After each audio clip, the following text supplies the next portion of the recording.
Hey guys, we're back at Redondo Beach. This is where I reviewed the Bulls Monster E full suspension electric fat bike in 2017. This is 2018 model. It's a mixed environment to review an electric bike, right? But it's a fat tire bike. This thing has 26 by 4-inch tires, Schwalbe Jumbo Jim, and they're able to give you some increased surface area or comfort, depending on what the terrain is. And that increased comfort, it kind of transfers over to the beach here too, especially on the soft sand. You can see where there are car tracks. I'm guessing that car had to lower the pressure in their tires to be able to travel across this without spinning out. It's probably an all-wheel drive car. This electric bike is capable of actually riding through the sand. It's very efficient. There are a couple of fat tire bikes that have two motors, front and rear. That can impact steering a little bit, maybe not quite as efficient as a mid-drive. We're looking at the Bosch Performance Line CX. It's at the middle of the frame, low and center where you want that weight. It's about 8.8 pounds on that motor. And then we've got the Bosch Power Pack 500. That's their higher capacity power pack. Bosch now has a power tube design, which we can see over on some of the other Bulls models. See how it's built right into that down tube. Really fancy, sleek, a little bit stealthier, but it also takes a little bit longer to get it off the frame. And maybe you're someone who has another Bulls or Bosch powered electric bike from before and you have the Power Pack 400. That battery works with the same interface. So to me, it's kind of neat that you can recycle the battery. You could get a second pack and put it in your backpack. This bike isn't set up for like a rear rack or anything like that. Again, it's full suspension. You could potentially put a beam rack on the back, but those get bumped side to side in my experience. So coming back to a backpack isn't quite as uncomfortable to wear when you've got full suspension. And what we're looking at here is 100mm travel in the front. This is the RockShox Bluto, and it has remote lockout, which is kind of neat because you might be transitioning from a pavement trail onto some snow, some sand or whatever, and it's nice to be able to quickly go from an efficient, rigid, locked out feeling to comfort across terrain like this. There's no remote lockout for the rear suspension, but it does have just, a click lockout. So you can reach down, click it up, and there's also rebound adjust, rapid recovery rebound adjust there too. These are both air, okay? So you can sag them to your appropriate kind of that comfort level for your body type. I only weigh 135 pounds, and sometimes I get on bikes that don't have as much adjustability and it feels stiff, and there's not a lot I can do about that. The other thing about air suspension is that it's relatively lightweight. So this bike, even having full suspension and those bigger tires, it only weighs 55.8 pounds, which isn't too bad. And I think part of the reason they were able to get it lighter is they've got these punched out rims. It looks like they have circle punched out this year versus squares last year. Last year's model weighed about 55.6 pounds. So the good news is either my scale's very accurate and precise, or this model got a little bit heavier. There aren't a whole lot of differences. That one actually had the Power Pack 500. It had the Bosch Performance Line CX. It was full suspension. The suspension's relatively similar. That one had the Bosch Intuvia display panel, which I prefer, to be honest. It's bigger. You can see it from further up. It's removable, so you could take it off and protect it in snowy weather, or maybe at a bike rack. It had a functional USB port built into the side. You could adjust the angle so that the glare wouldn't get you. In this time of day, you can get a little bit of glare off the display, but this display is more compact. It makes the bike a little bit stealthier, and I do like the color choice this year. So last year it was like a bright fluorescent yellow, and now I think it blends in nicely. The Bosch motor has some black casing around it, an alloy skid plate on the bottom. There are wires and things going on around here, including the black casing on the battery pack with some decals, but the wires blend in because they're black too. And you can see they're internally routed. So of course this is a purpose-built electric bike. You're spending a little bit of money, $54.99, so almost $5,500 on this, but you're getting a very reputable drive system. You're getting 2-year comprehensive warranty, and that's something Bosch does, but also, Bulls supports it. 5 years on the frame. You're getting reputable tires. These are Schwalbe Jumbo Jims, as I mentioned earlier. Evolution, tubeless snakeskin ready, Paystar. So there's some extra features, I guess, in addition to the big knobby tread. A lot of times the Schwalbe tires have more puncture protection, and it was interesting to see that these are 26 by 4, because now I'm seeing 4.5 and even 5-inch or maybe 4.9-inch tires on some of the other bikes. I think that might be in an effort to keep the weight down and keep steering nimble and stuff. So this is still a very active bike. There's not a lot of frame flex going on. It feels very stiff. 100mm travel on that front suspension, 120 on the rear. So it does seem like you get a little bit more travel at the back. And I like the suspension. I believe this is split pivot. Okay, I've been doing some research on my own time, figuring out what's the difference between these different suspension designs. And it seems like the split pivot allows that rear wheel to travel more vertically instead of like this arcing pattern. The single pivot, it's like just a big piece of metal, and it only pivots right here, and then the suspension goes forward. So you can imagine how that would change the tension in the chain, and it could result in some kickback on that chain and maybe some pedaling inconsistency as you're going over some bumps. So split pivot, by having a pivot point here as well as over here, it allows it to travel more vertically. Again, when you look at this bike, you can see that there's a narrow wide chain ring. I guess this is a pulley or a sprocket with a guide system. This is alloy. We've got an alloy bash guard right here, chain ring protector. It's a little bit wide. You know, it doesn't seem like it's gonna keep it from bouncing quite off track, maybe completely off track, but it might keep your pants in good shape. I don't know all of the design decisions, but it does seem like some of the chain rings on the other Bulls systems are a little bit tighter. See how it's closer in, so the chain actually has something to bump up against? Maybe that's not necessary because they have this guide system up here, and that elevates the chain so it's not going to hit that right chain stay, but there is kind of a plastic sticker guard going on there. And then we've got the Deore XT derailleur, 11 to 40 teeth on an 11 sprocket cassette back here. And the Deore XT drivetrain is a nicer one, in my opinion. Just a better part in terms of durability, and it does have the one-way Shadow Plus clutch, so you can click that into the up position and it tightens the whole system, so the chain might not bounce around as much. It's something I see a lot on mountain bikes because of the rough terrain, and this is certainly a mountain-capable electric bike.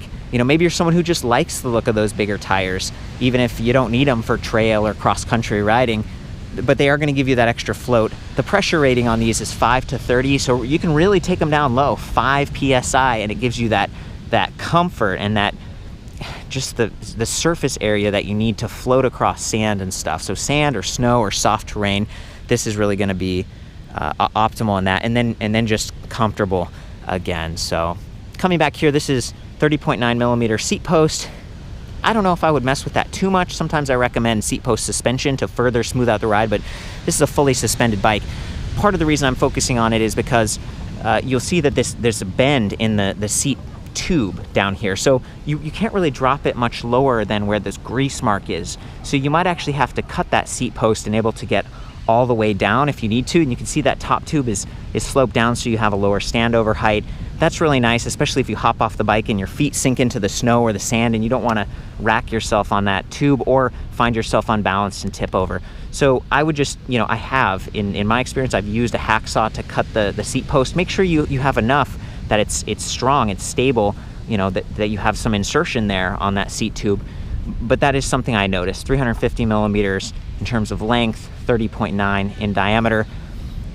This is the medium-sized frame, 46, but they also have a large, so 2 frame sizes on a bike this custom. Nice to see. Bulls branded Cellar Royale saddle. Got the cockpit up here. Definitely more of a traditional, like, real mountain biking bar. It's a little bit longer. We've got the ergon locking grips. They're circular. They aren't ergonomic or extra thick, which is kind of neat because you might be riding with gloves if you're in the snow. You don't want you want to be able to still grab, right, and have it be narrow enough that you're not struggling to reach around. These are the Magura MT5 hydraulic disc brake levers, adjustable reach, and that adjustable reach means you can bring them in a little bit closer, again, for like the glove situation or maybe someone with just smaller hands. Definitely appreciate that. Coming around to the other side, we can actually see the calipers. We've got a dual piston in the back, quad piston up front, 180mm rotors front and rear. Definitely capable. And then we've got the through axle situation. So 12mm through axle in the rear. I believe this is 177mm hub spacing because it's a disc brake setup with fat tires. And then up front, same thing. We've actually got a 15mm through axle, 142mm hub spacing with quick release as well. So when you're dealing with a bike that's this big with the huge tires and everything like this, I usually take off the battery pack before I lift the bike. First of all, you save about 5.7, 5.8 pounds on that battery. And that's another point I wanted to make. The power tube, I was weighing it. On its own, it's about 6.15 pounds, but when it has this plate attached to it on these Bulls bikes, they're about 7.2 pounds. So it actually, it's significantly heavier than that battery, but the weight of that is a little bit lower. It has that nice look. I guess I'm just trying to give you some feedback about, you know, now that we have some bikes with the power tube, it's interesting to know the differences. I still really like the power pack. I think this integration is really nice. The motor, you know, on the Monster isn't angled up and integrated quite as tightly as it is on some of the other bikes. But I do think it's well protected. I still think you get good clearance, and this is one of the only fat tire electric bikes that's full suspension that I'm aware of. So, you know, very exciting. It's so cool to see this kind of stuff being built and sold. We're on the left side of the bike right now, and there's the charging port at the base of the battery, so you can charge the battery on the bike. I do that frequently, but coming back to the big tires and everything, maybe you don't have room in your garage or in your house to store this bike. It's a good idea to take the battery off, especially if you're in extreme heat or extreme cold, because those cells can kind of get degraded. They use ABIS keys, and it actually has this special card, the Plus code card. So it comes with a code, and you can actually send that in and have a lock, a folding lock or chain lock, even a U-lock, keyed to match this, so you don't have to have multiple keys, you know, getting lost and confused in your bag. So it's inserted, I'm turning it, unlocks, it clicks. The battery has this nice little handle at the top, really easy to carry, not going to drop it. It's 36 volt, 13.4 amp hours, again 5.7, 5.8 pounds, pretty nice. And then it just reduces the weight of that bike. So removing the wheels, pretty easy, removing the battery, reducing the weight, putting it back on, just kind of make sure it's seated. Oh, and then there's the charging port at the bottom. So it uses the same interface. And I'm going to show you the charger in just a second here. There we go. You hear it click. You want to make sure you do that extra press and get it to click in and pull out your keys. Put those in my pocket. Here is the charger. Weighs about 1.7 pounds, 4 amps. It's a great charger. Like, this is definitely one of my favorites. It's faster than the average charger. Most chargers are just like 2 amps. And it's portable, and again, there's no extra dongles or anything. It has this proprietary plug system at one end, and it does pretty great. Whether you have a power pack bike or a power tube bike, it's the same charger. And Bosch sells an even lighter weight, like 1.1, 1.2 pounds. It's kind of like their portable charger, travel charger or whatever, but it's only 2 amps, so I prefer the 4 amp. It's kind of coming back to that, like, you know, display thing. I prefer the larger display, and some dealers can actually mount that for you. You can pay a little bit more and they'll get the Intuvia, they'll mount it, and then you could use that to power your phone, Strava, an additional light or something. This one doesn't have lights wired in, but that's another opportunity. Some dealers can actually tap into, there's like a light plug-in interface down here at the motor, and then they can wire in some lights from Supernova or Fushan or whatever that do a pretty good job. So, you know, I'm a big fan of the whole like dealer network approach. Electric bikes like this, you know, you want to get it set up right, fitted right, have that post-purchase service. But we're dealing with one of the nicer drive systems here. It really shouldn't have a problem. So again, I'm explaining why this bike costs a little bit more. A lot of people ask on the channel, like, that's as much as a car. And it's like, well, yeah, but you don't have to have insurance, you don't have to have license, you can ride it along all kinds of cool places, and in this case, ride off onto the beach or just take it on an adventure. And I think that's so cool, and the comfort aspect really speaks to me as someone with like a sensitive back, a sensitive neck. So yeah, I think that's about it. Let's talk about that Purion display. Okay, so we're gonna press the power button on the top. Comes to life very quickly, easy to read in direct sunlight. We've got speed at the top. It's in miles per hour right now, but if I hold minus and tap the power button, it switches to kilometers per hour. I'm gonna keep it in miles per hour. Then we've got some trip stats in the middle, and then battery capacity at the bottom. It's an infographic. It has like 5 bars. Each tick represents 20%. So for me, it can be a little bit, you know, it's not as precise as I would like. You could have 1 bar back and maybe you have 20%, maybe you have 0%, who knows, you know? Well, there's one extra feature here that helps you to discern that a little bit better. Let's hold the minus key for a second, hold it again for a second, and now it shows range. Range is dynamic. So as I click up into the higher assist levels, like Eco, that's the lowest level, it factors in, well, how has this bike been performing over the last mile? How much battery capacity do we have? Not just those ticks, but like more precisely. And then what level assist are we on? Okay, we think we can go 81 miles. That's fantastic. And if someone who's heavier than me, who wasn't pedaling as much, was riding this, it would actually say something different, even though the battery would be the same. So I'm gonna arrow up a little bit to the highest level, turbo, and now it says 25 miles. So you see there's a huge range difference depending on how hard the motor is working. This motor is the mountain bike specific motor from Bosch. It produces up to 75 Newton meters of torque, which is very capable. It can climb just about anything as long as you're in the appropriate gear. So again, 11 to 40 teeth. 40 teeth, that's the bigger sprocket in the rear. That's gonna give you more climbing power, but you're gonna go slower. And then this chainring up here is actually a 15-tooth chainring, so it's one of the smaller chainrings. Some of the speed bikes from Bulls that use Bosch motors, they have 22-tooth sprockets, and it's designed to be more efficient at those higher speeds. So this is designed to, be out off-road and for climbing or slogging through snow and stuff. The other thing is, you might be thinking, if you're familiar with regular bicycles, like 15-tooth chainring, that's tiny, like what's going on? The chainring spins at 2.5 revolutions for every crank revolution because there's a reduction gearbox in there. So there is a little bit of mechanical resistance if you're pedaling without any kind of assist. Every crank arm revolution has to spin that sprocket like 2.5 times. In my experience, it's not a huge drawback. You have a lot of leverage because your force is way out here, and it allows for that smaller chainring, which I think empowers the motor to be more efficient. I'm not the engineer who designed this, but it does provide good chain grab. It is one of the faster responding motors, and I like it. And the little bit of drag hasn't been an issue for me.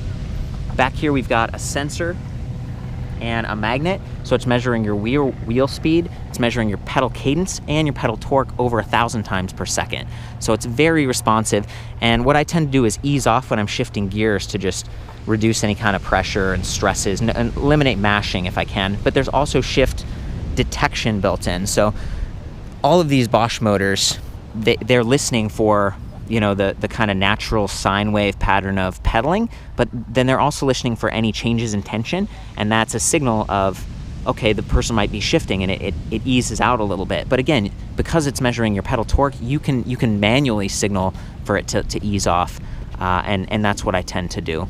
While we're back here, these are the pedals. They're the Wellgo cage style platform pedals. You can see that they get bent up if they've been in a demo situation or the bike gets laid down. This doesn't have a kickstand. It doesn't even have a kickstand mount that I see, so you might want to just lean it up against a wall, or it's a heavier, bigger thing, so you don't want it to fall on anyone. This isn't much different from some of the other mountain bikes or electric mountain bikes I've seen. But if we come over to some of the other Bulls bikes, you can see that I think they actually do have kickstand provisions in the rear. So, it's interesting that the fat bike doesn't. A lot of people don't ride with kickstands because they jitter a lot. It's like you hear it when you're on bouncy, kind of uneven terrain. So I completely get that. Coming back up to the display panel, another really cool feature here is holding the minus key to show the assist level. That comes up anytime you press plus or minus, or your trip distance, or your total distance, odometer. So this bike's only been ridden 2 miles ever. It's like brand new, and yet the pedal's all bent up. So I guess they've been, taking it around to a bunch of shows, and people have just been looking at it, not necessarily riding it.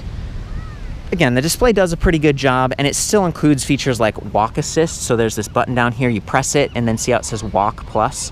I would hold the plus button, and the motor operates very slowly so that the bike can move itself. Who wants to be pushing almost 56 pounds of bike up a steep hill if you need to get off and walk, or maybe through the snow, or you got a friend who meets you at the beach and you want to walk with them? You don't want to have to worry about pushing the bike. It's nice the bike can push itself. Or let's say you get a flat tire, then the bike can move itself. You're not struggling with that. So I love that they've enabled walk assist. Some of the other brands like Trek have disabled it for the United States. So anyway, some things that this does not have compared to the Intuvia display is average speed, max speed, timer, shift recommendation, these little arrows that tell you when to shift. But I'm guessing that people who get this bike kind of know how to shift gears appropriately, and at least you still have that shift detection. So, here's what it looks like from way up high. I think that's kind of it, guys. I might take it up to turbo mode. Actually, before we do that, I want to mention one other feature of the CX motor, and that's eMTB mode. So it used to be that you'd have Eco, Tour, Sport, and Turbo. Well, they turned sport into eMTB mode, and the idea was we don't want you to have to be thinking about clicking through assist levels and thinking about shifting gears when you're on uneven, potentially mountainous terrain. So we're just gonna make one mode that does everything. eMTB mode gives you 120 to 300% assistance based on how hard you're pedaling, really. So it's kind of like a torque sensor, and they've done a really good job dialing that in. It feels very natural. It's not something that I've struggled with a whole lot. Sometimes torque sensors feel like you have to overexert yourself. This one's very smooth and natural. Sometimes I still take it up to turbo mode because I'm like, I want to go fast. I don't want to think about it, I want to go fast. But a lot of times, when I'm steering and you're in sand and stuff, you don't always want it to be taken off on you. You want to be subtle about it. And I like that eMTB mode does that. I'm here with Adam and Ricky, and I was hoping that maybe Adam, you're about my height. You could hop on this thing and pedal around the sand. The tire pressure right now is really high. That's not optimal. That's more for like so maybe you can start off on the concrete and then take it in the sand with the high pressure, and I'll film you, and then we can take the pressure down a little bit and see how that difference it makes. Yeah, let's do it. Just gonna grab his helmet, shifting through some gears. Keep in mind that even though this can go on the sand, there's salt and stuff out here, and that can be corrosive, and even just the little granules can start to, get into your drivetrain and stuff. Also, he's taking the sand. Again, those tires they're really too high right now. You see he's sticking to the same track as where a car went.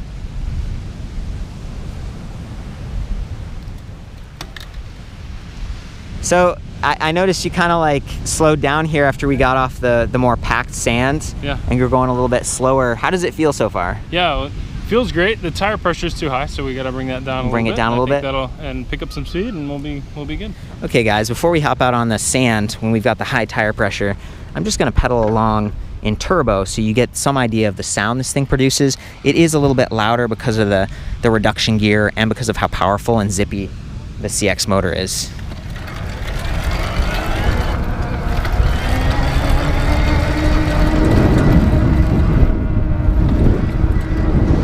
We're basically outpacing the motor at this point. It supports you up to 120 RPM, which is nice. Some of the other systems out there only support you to around 100, or they say 120, but it fades out a little bit. The Bosch CX is one of the more capable, torquey motors that I've experienced. And again, the top assisted speed on this bike is 20 miles per hour. It's a class 1, which means you can ride it on more mountain bike trails. It's like legal. It's kind of the least common denominator of electric bikes. This time I'm going to do some shifting as we pedal, and maybe you can listen for that shift detection.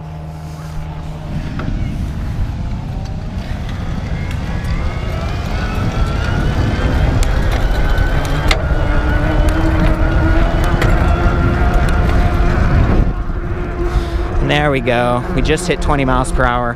Feeling very stable because the tires are, bigger. You get more surface contact. But I noticed when you turn, you do like a sharp turn, the heavier wheel, you almost have to push in a little bit. Feels like riding a motorcycle a little bit when you make a sharp turn.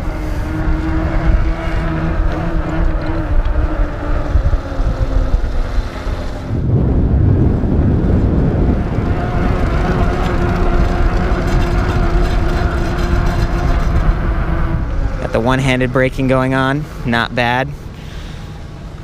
It's pretty awesome, definitely capable. Adam, maybe we can lower the tire pressure together. So we've got a Presto valve down here. Just unscrew the cap. I don't have like a tire pressure gauge, so I'm just gonna kind of wing it. Let some of that tire pressure out. Yeah, it's already feeling a little bit softer. 5 PSI is pretty low. There we go.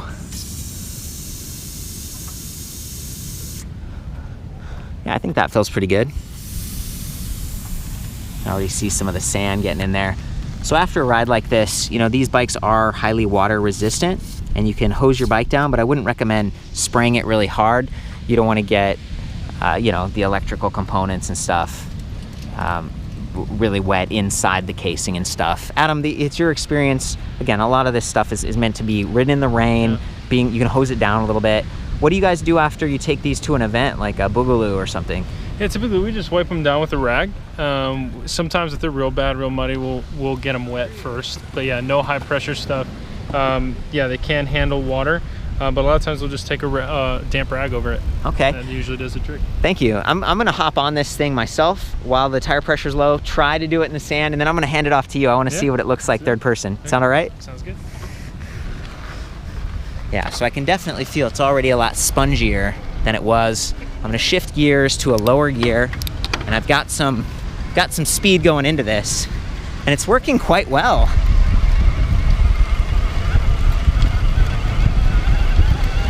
Woo! And this is the soft stuff. This is the sand that's like, you know, it's kind of hard to walk in at times.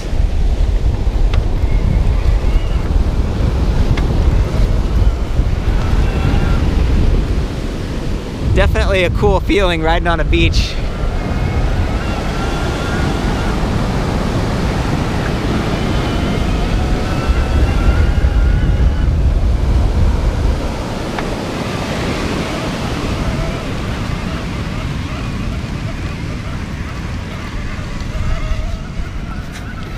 Even riding no-handed feels very comfortable.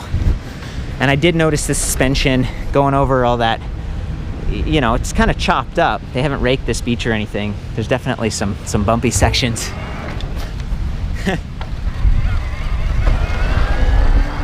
Whew. Tons of fun.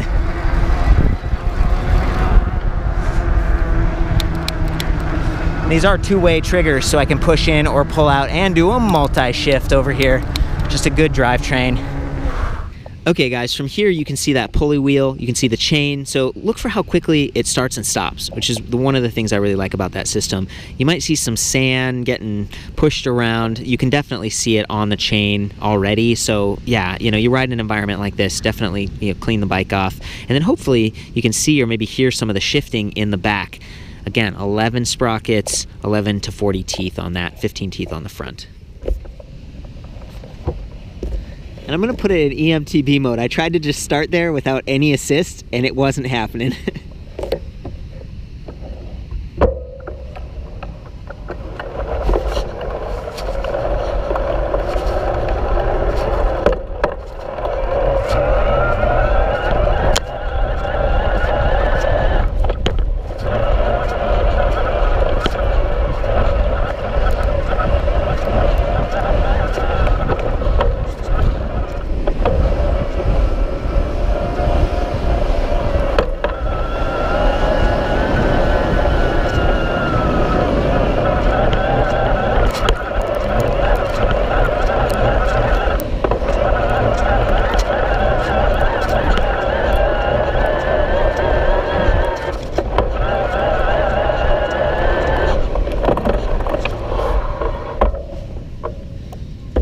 Tons of fun.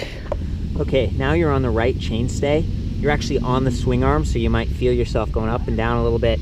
Maybe you can see that front suspension, you can see some more sand. Up close on that motor, it does produce a little bit more noise than some of the other mid-drives I've tested, especially when you're on the frame. When you're riding it, especially if you're like on crunchy terrain, you don't notice it quite as much.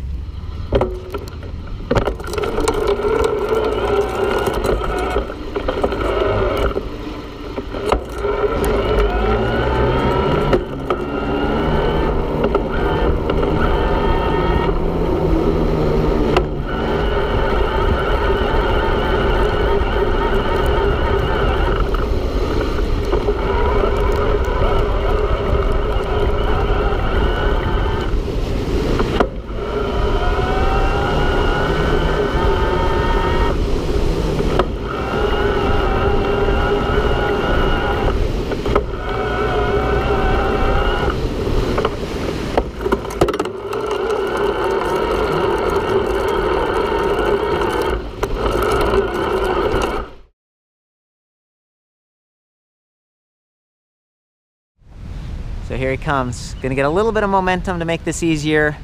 Cutting out into the sand. Okay, okay. Okay. Not bad. It's actually performing pretty well, but you start to see him, he's losing a little bit of speed, trying to shift gears, and as soon as he starts to turn, yeah, no, it's a good attempt. Try to start again. So this is what it's like to try to start from zero if you had plus size tires. Try one more time, man. Try to make it happen. Get in like a tire track. Oh, so close, so close. I'm sorry. I feel bad watching you struggle. So what's the difference? How does it feel? Yeah, well, it slices. You know, it's a thinner tire, and we can't have the tire pressure down quite as low. Yeah. As we could on the fat tires. So it's both of those. The skinnier means you can't run it as low, and so. You're out of breath riding an electric bike, man? You still get the cardio, right? Yeah, no. How much do you weigh? Do you mind me asking? About 200. 200, okay. And so I weigh like 135. So some of it coming back to the tire pressure and, you know, more weight, you definitely want to spread that weight out with the fat tire. But it was neat to see you doing that, because I think a lot of guys, I'm a lighter guy. A lot of guys are struggle, yeah. that was the highlight of my day, man. You figured that out. Thanks again. This is awesome. Yeah. Thank you. Walk it back. Let's see. He's still trying. Oh, he got it. He got for a minute. Yeah. Now we got the rooster tail going on. So we're getting finished with the ride, and Adam was like, I don't know, I heard you say 100 millimeters on the front fork, right? And yeah. I was measuring the back at 120. You can see it printed there. Yep. On part of the swing arm, and we checked it out, and it looks like the Bluto is 120. So, you know, sometimes you can put in tokens and you can adjust these things a little bit, but thank you for the correction on that. Okay, guys, it's a sad moment, but we gotta leave Redondo Beach. We're heading back to work, and Ricky and Adam are gonna be riding the bikes. Adam is on the EFS fat bike, and I'm gonna kind of like circle around you and just, you know, showcase this beautiful area and see what the bike's like. The tires are still lower on air pressure, so, you know, it seems like it's working pretty well. Yeah? That's the nice thing about an e-bike. Sweet, yeah. That's the thing, you got a little more weight, a little bit more resistance, but the motors really compensate. So, okay, let's do it.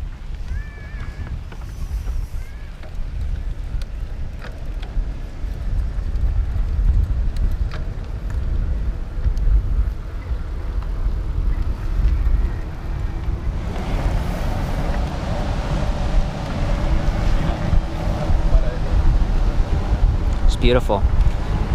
And it's Sunday, you know, it's a weekend. Have a good night. Girl was asking me, she wanted to know where a gym was, so I was out there riding on the sand, and she's like, excuse me, I'm new from Russia, I have a question. Kind of fun, meeting people out here. Yeah. The friendly lifeguards. Taking it extra easy here because there's all these people. What are you riding in right now, like Tour or eMTB or? Eco right now. Eco mode, so super efficient. Yeah. Going like 10 miles per hour, getting passed by people on regular bikes. Yeah. Yeah, taking it easy with these crowds. Nothing to prove here. That's right. I think Adam's just exhausted from those multiple crashes in the sand. Beautiful.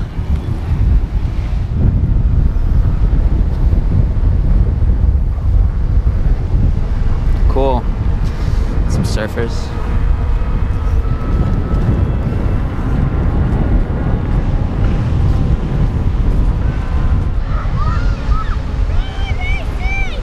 Okay, we're getting ready to climb, so I'm gonna shift down. Preemptive shift. Okay, buddy, ready to climb? Lead on.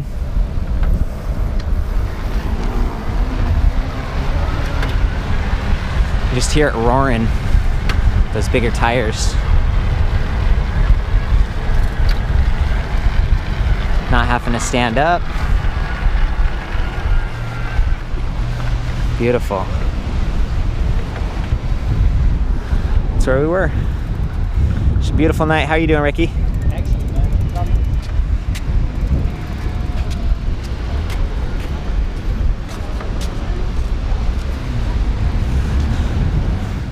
Adam's got a few more tips with sand. Yeah, as far as cleaning off the bike, our mechanics, a lot of times, especially with sand, if you're using a rag like I was saying earlier, it can drag the sand and scratch the paint. You don't want to do that. So our guys will use air, compressed air, which, you know, has a lot of the force of water, but you don't get the water, you know, up into the components. So air is another option. It's a good tip. And then the other thing, you know, we had a few clumps of sand a minute ago. We got off of that. We're on the concrete now. It's like picking up the bike and maybe drop it real quick and just kind of shake the sand off. And you were saying you're just rolling over curbs and the thing just eats it up. Yeah. It goes anywhere. It's the monster truck. That's why it's the monster. Yeah. This is what it looks like at the end of the day. We got a couple of friends arguing about, are the bikes set up right? Look at this. So we got 3 electric bikes on there. These ones, we couldn't take the batteries off, but we did on that, on the fat bike that we were looking at. This is just a Hollywood rack, and you know, the fat tire isn't even like seated, but we use the Velcro. I don't know, I'm impressed. I think we had a good ride. Do we have a good ride? Yeah, good ride. Good ride, yeah! That's what I'm talking about. It's all about having fun, guys.